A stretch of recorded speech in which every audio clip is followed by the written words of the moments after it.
Every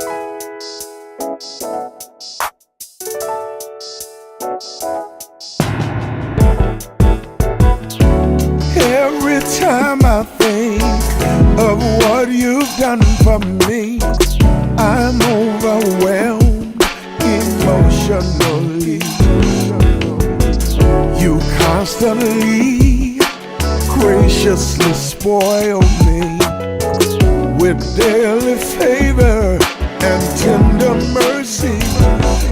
So loving you is so easy to do. When I think about how you love me, it's so easy to love thee.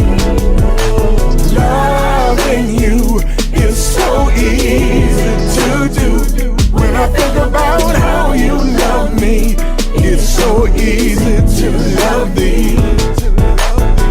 I do not deserve any of your goodness, 'cause I'm low down filthiness, even at my very best. Lord, you constantly, graciously spoil me, daily favor and brand new mercy. Loving you is so easy to do. When I think about how you love me, it's so easy to love thee. Loving you is so easy to do. When I think about how you love me, oh my, it's so easy to love thee. That's why loving you is so easy to do. When I think about how you love me, it's so easy to love thee. Loving you is so easy to do. When I think about how you love me, it's so easy to love thee. I never knew a love like yours. Not yesterday, today, or forevermore. Your love is amazing. It is so amazing. Your love I humbly adore. Loving you, so easy to do. Loving you, so easy.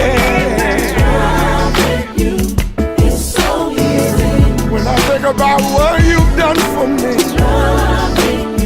how you set me free. Loving you, loving you, so easy. Think about your grace, your mercy, your kindness, your love, your care.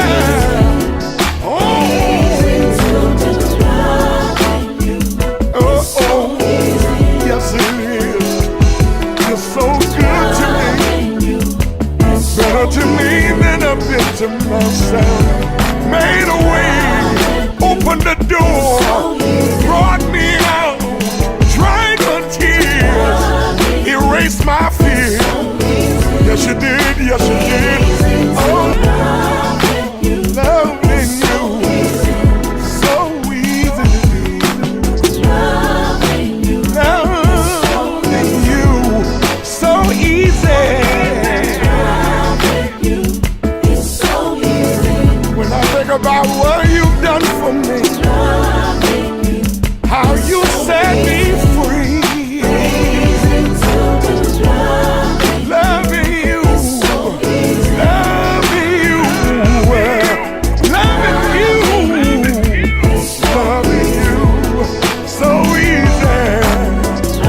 Think about your grace, your mercy, your kindness, your love, your care. Oh,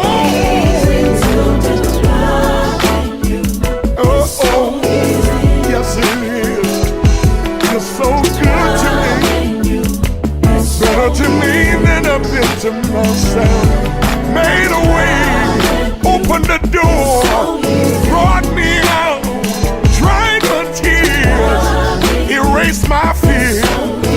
Yes, you did, yes, you did. Oh, loving you is so plain in a negative world, a place where God's presence is real and love. Family and friends are here. It's the new home family. It's the new home family. It's a positive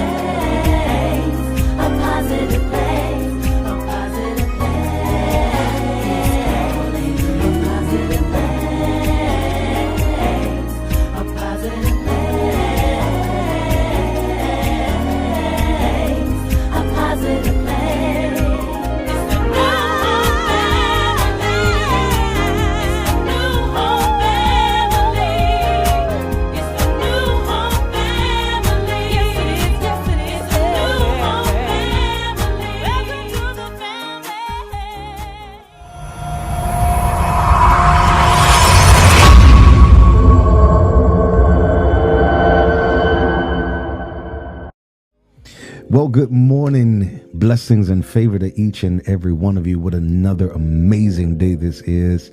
I am so glad to be alive and to experience the favor of God. I want you to do me a favor and make sure you hit that share button. Make sure you tag, text, tweet, you know how I say it, inbox, yell down the hallway. Tell somebody to join you for this virtual experience. The Lord's blessings be upon you this day. I pray your day has already begun and it's already fantastic out of the gate. Make sure when you're coming in, you hit that share button, hit those thumbs and likes. We love it over here. It's everything. And I appreciate you. All you have to do is share. I'll take care of the rest. I just need you to hit that share button so that we are connecting with as many people around the country and around the world, literally, as we can. In my last session with you, we were talking about fighting the fear of abandonment. And little did I know that would set off a floodgate of responses, of comments, but even more shocking was the onslaught of questions that I began to receive. People were emailing, inboxing, going to the website. You had so very many questions. And for a lot of you, it was very revelatory. You were able to start pinpointing some of the whys in your life, some of the reactions you're having, some of the challenges that you had to face in life, and you were able to get some answers. So what I want to do today, I want to go even a little deeper. We were dealing with the fear, fighting the fear of abandonment, and I want to deal with some of the effects of these abandonment episodes that occur in our life, and perhaps one that is the most prevalent is emotional unavailability.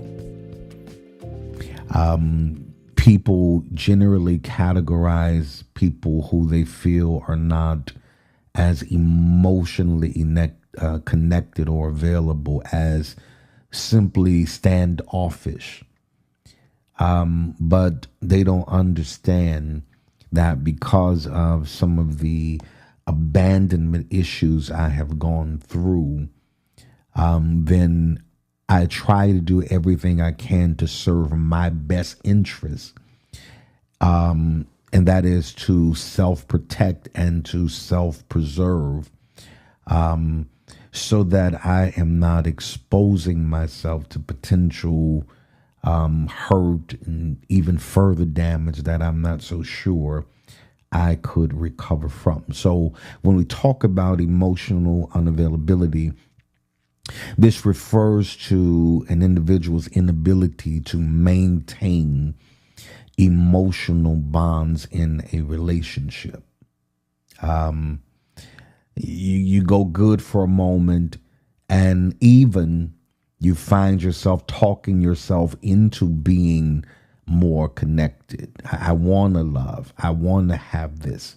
I want to be expressive. I want to give myself wholly and wholeheartedly to an individual, but these abandonment issues have created some layers and some barriers, which I have determined and defined to be protective barriers for myself.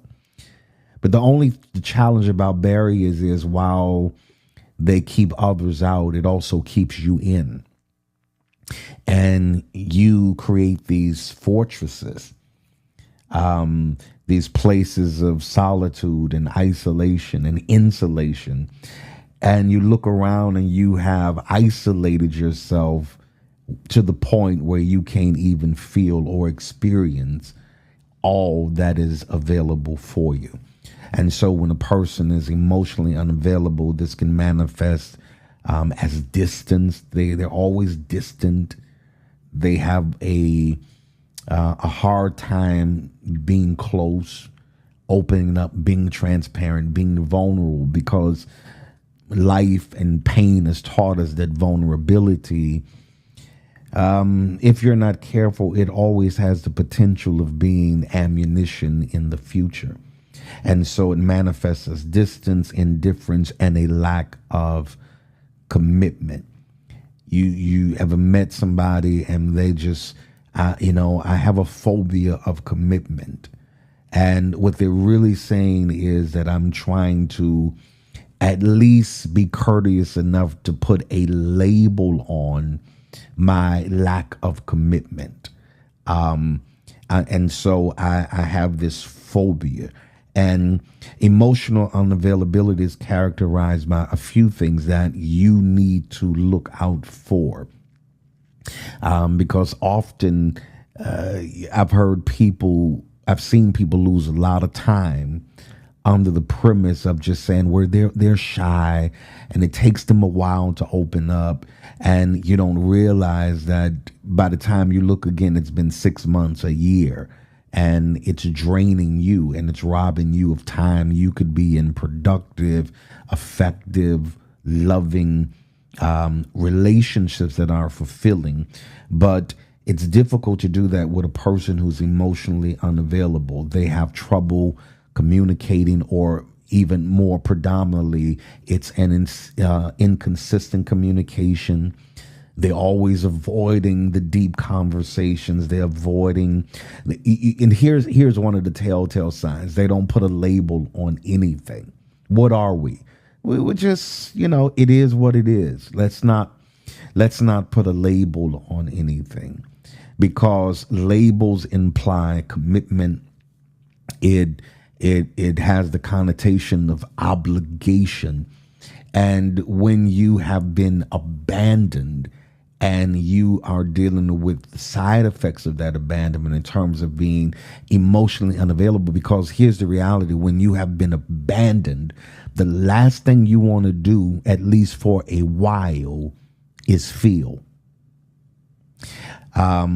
I don't want to feel. It ultimately becomes your preference to be numb, and consequently, you display irrational behavior. You do things that are senseless because you don't care. At least that's what you're convincing yourself. You're trying to convince yourself that you don't care.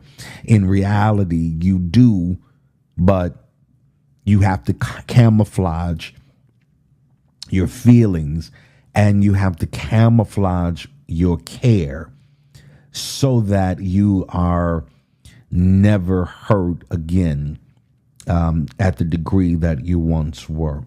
And so if you think people around you are emotionally unavailable, there's some telltale signs that if you don't diagnose them or identify them, you could lose a lot of time, and you can lose a lot of efforts. They're usually characterized. Here's what I call them. It's not a technical term, but I call them habitual ghosters.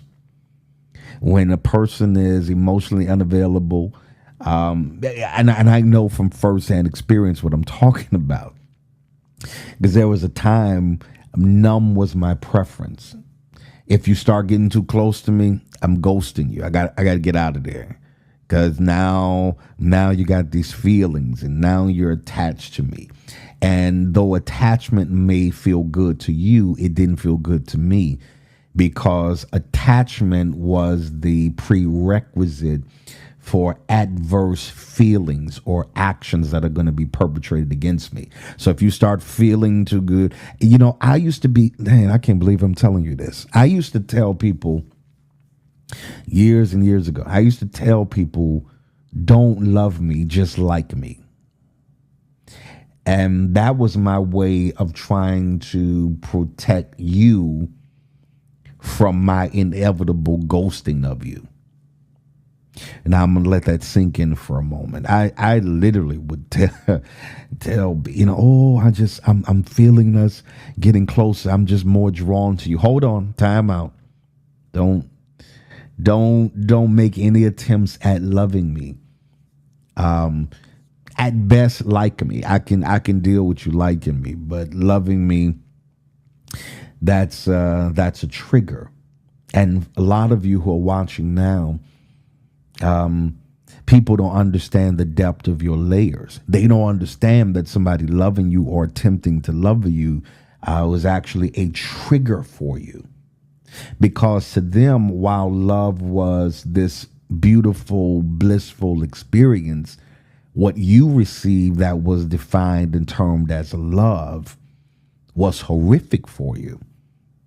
And so you have decided to be and gotten comfortable with being emotionally unavailable. Here's the reality. You can be physically available and not at all emotionally unavailable. Let me let that sink in for a moment. Yeah, you can be, I could give you all of the physicality and you never get beyond the physical realm, because I'm not letting my mind even giving it the permission to process this as something that could be long term.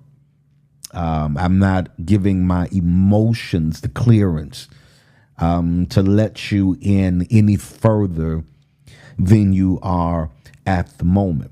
And so you're dealing with persons who are emotionally unavailable because they're always invalidating your feelings. They are always defensive. And more importantly, you can never really pinpoint a moment where you felt like a priority.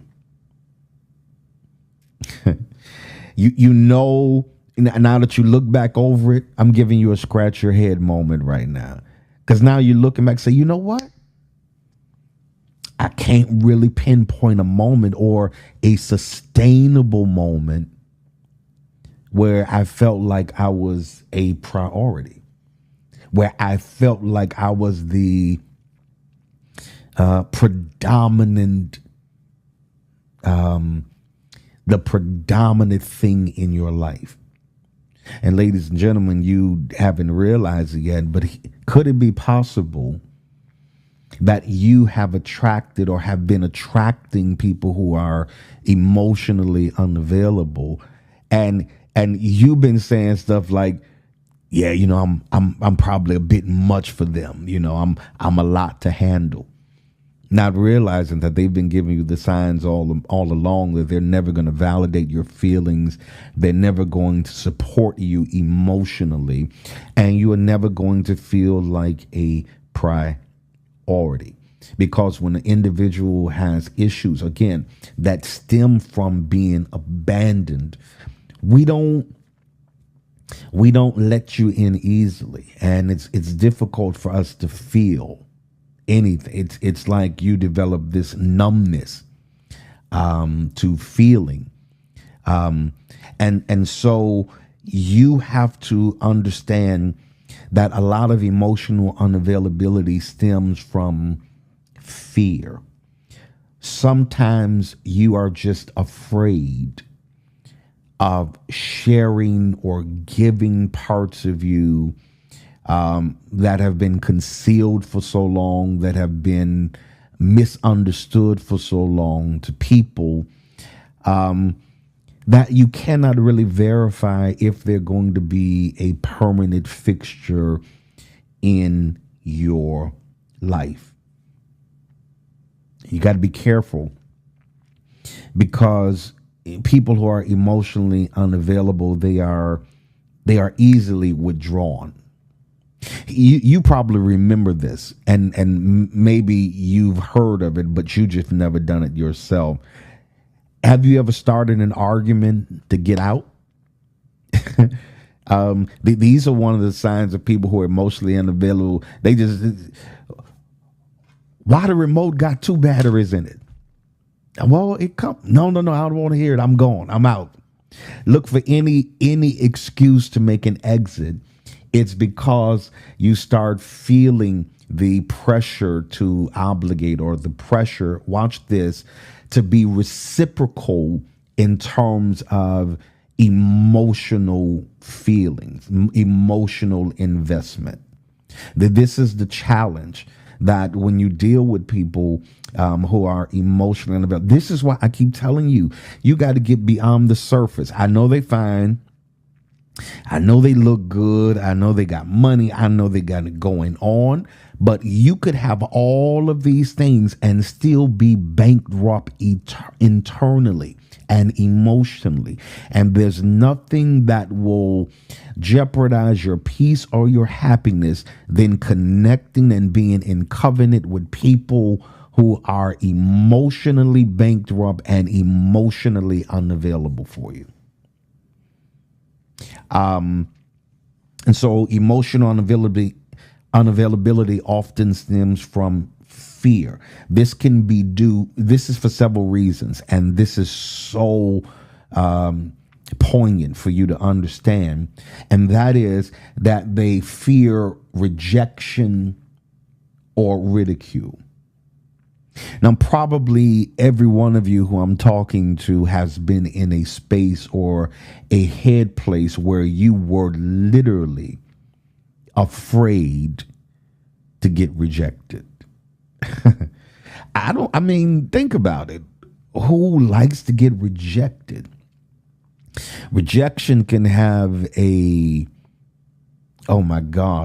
can have a significant debilitating impact mentally, spiritually, physically. It can blow you out of the water to get rejected.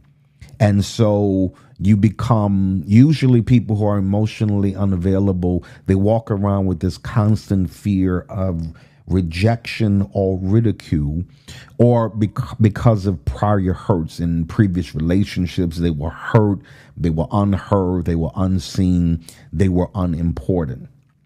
And so you generally tend to keep people at arm's length. Okay, that's enough. Don't get too close.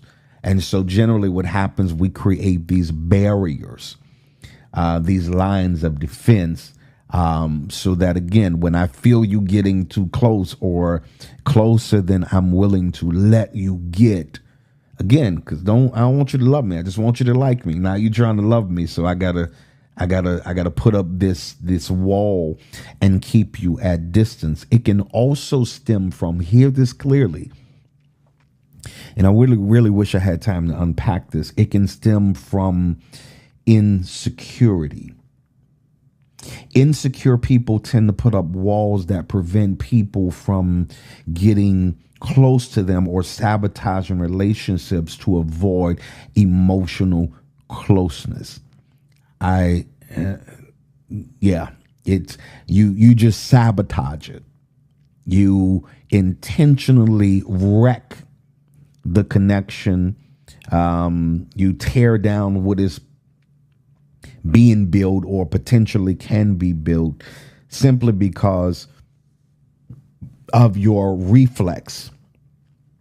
I call it emotional reflexes, because of your emotional reflexes from your past hurt or your past injury. And so we put up walls, and these insecurities can stem from a lot of different things. Here's one that is probably in the high 80 percentile of this, and that is from past trauma, particularly traumatic childhood experiences or traumas from past relationships. They can prevent people from being emotionally available. If your mother didn't embrace you, if she didn't nurture you, if she didn't hug you, if she didn't grab your face and kiss you on the top of your head and say, "Oh, that's my baby," then there's some voids that are in your life that fester for years that you don't even realize until the person who is expecting it from you starts pointing out, "Hey, you don't hug, you don't kiss me, you don't touch me, you don't have conversation, you don't open up." And then you start realizing that what it really is an emotional reflex. By instinct, I know how to push you away. And consequently, when you have relationships that have not been fully developed or nurtured from your childhood, your mother, your father, even interpersonal relationships with your siblings, then you tend to be sort of standoffish, and you grow up and you have issues socially. And you feel very uncomfortable in the public. You just want to get out of there. I don't like you hear, "I don't like a lot of people," or "I don't like being around a lot of people." And really, it's not that you don't like seeing the people. What you fear more is that people see you and see your vulnerability and see your hurt and see the things that you are trying to disguise. And so rather than go through that traumatic ordeal repeatedly, you just operate from a posture of being emotionally unavailable. Because when you're emotionally unavailable, here's what it is at the core. You have self-committed to not get committed. You signed the covenant with yourself and say, "I'm not going to commit again. I'm not going to be available to people again." And so what happens is you spend a great deal of your life. And I used to just say, women, be careful for this, but men, you got to watch it too, because there are some individuals who have decided that because of my past trauma and because of my emotional reflexes, I am just going to keep things casual and undefined, so I do not have to deal with any emotional components that go along with long-term kind of committed relationships. So you got to be careful for these signs.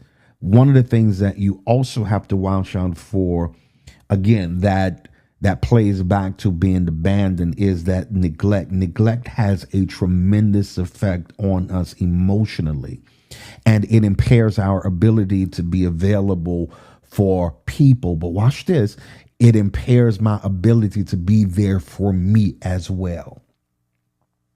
Because when you have been neglected, again, in environments where you should have been receiving nurturing, it teaches you that your needs don't matter and your wants should be simply shelved.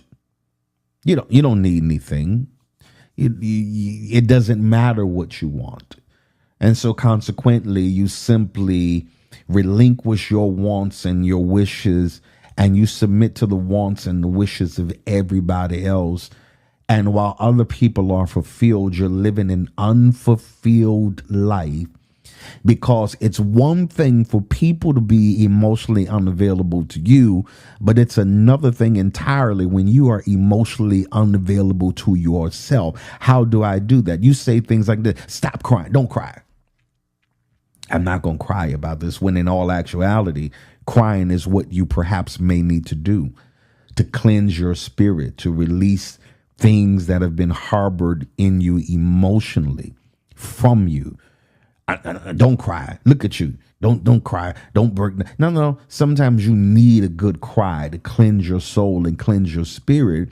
And sometimes that cry will give you a better perspective so that you can realign your life and get back to the business of living fruitfully, futuristically, and fulfilling. Because, ladies and gentlemen, when you experience abandonment, it makes you apprehensive about attachments. So we tend to avoid them at all costs. I don't, I run by myself, I'm my own best friend. And I understand that, but really at the core of it, it's me protecting me. I don't want another friend, because friends come with the potential to hurt you and let you down and betray you and to walk out on you. And so why take me through that again when I can be my own best friend and I can look out for me. And so you have to make sure that even though people have abandoned you, that you don't abandon you. I hope you're getting what I'm saying. You have to make sure that their neglect of you does not translate into you neglecting yourself.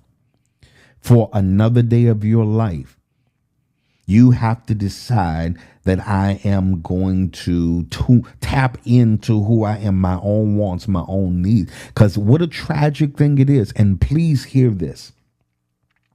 And I don't know how straightforward I could be with you. I'm trying to. Please hear me.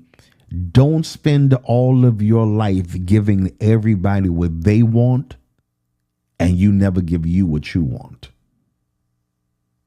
I'm going to say it again. Don't spend the entirety of your life giving everybody what they want and never giving you what you want.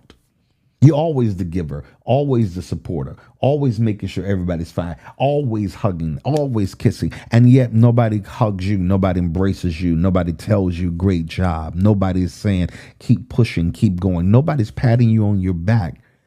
You often find yourself patting yourself on the back because the one thing I refuse to do is to allow your neglect of me, hear this, to negate my greatness. Because being neglected can make you feel unworthy. And you walk around questioning, am I good enough? Why don't they want me? Why wasn't mother there? Why didn't father see me as worthy enough of their love, of their time, of their affection, of their attention? And so if not, you're going to spend great portions of your life with this emotional void.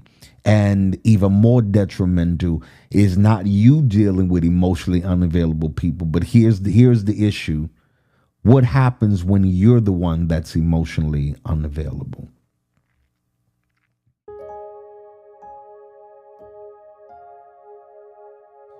Well, this has been an amazing day. Thank all of you who are sending your super chats. And I thank you for your seed and your giving today. As we prepare to give corporately today, I want you to prepare your seed offering today as we are preparing to honor the Lord in our giving this day. I want you to allow the Holy Spirit to speak to your heart relative to your giving. What your seed deposit should be on this day. You know the rules of giving in our ministry. If you are willing and able, let every man give as God has prospered him to do so, not grudgingly, not forcefully, not out of force, but because you just love God and you love the work of his ministry. Again, all the giving means are right there on the screen for you. I want you to find the one that's the most convenient, and I want you to give. Also, May 18th, listen, I am excited. My pastoral anniversary is happening May 18th, 9 a.m. And my guest, look who my guest is going to be, none other than Bishop Samuel R. Blake. So if you're watching, if you're in or around New Orleans, that's the third Sunday in May 18th at 9 a.m. I want you to come and be my guest as we celebrate just the grace of God that he's allowed us to be a part of the vineyard for these years. And it's going to be amazing. Don't worry about dressing up and doing all that stuff. Come as you are, wear your jeans, whatever it is, and meet us in New Home, New Orleans East in 13800 Hain Boulevard, May 18th at 9 a.m. Screenshot it, save it, and put it on your calendar. Well, we're getting ready to go. Don't forget, the weekend is almost here. So find you a new home to go to on this Sunday. That's what I'm going to tell you. Find a new home to go to this Sunday. Join us in East New Orleans at 9 a.m., 13800 Hain Boulevard. Join us uptown New Orleans at the Mother Church, 1616 Robert C. Blake Sr. Drive for 10:30. Also, don't forget our Hammond location at 10:30. Our Houston H-Town, where it goes down, at 11 a.m. Our Jackson, Mississippi location at 1 p.m. And all of that information is anywhere New Home social media is displayed. You can get all the information you need to go to whatever location you would love to go to on that day. All right. Don't forget, God said it's yours. Go get it. Go get it, because God says it is absolutely, positively yours. I'll see you next time.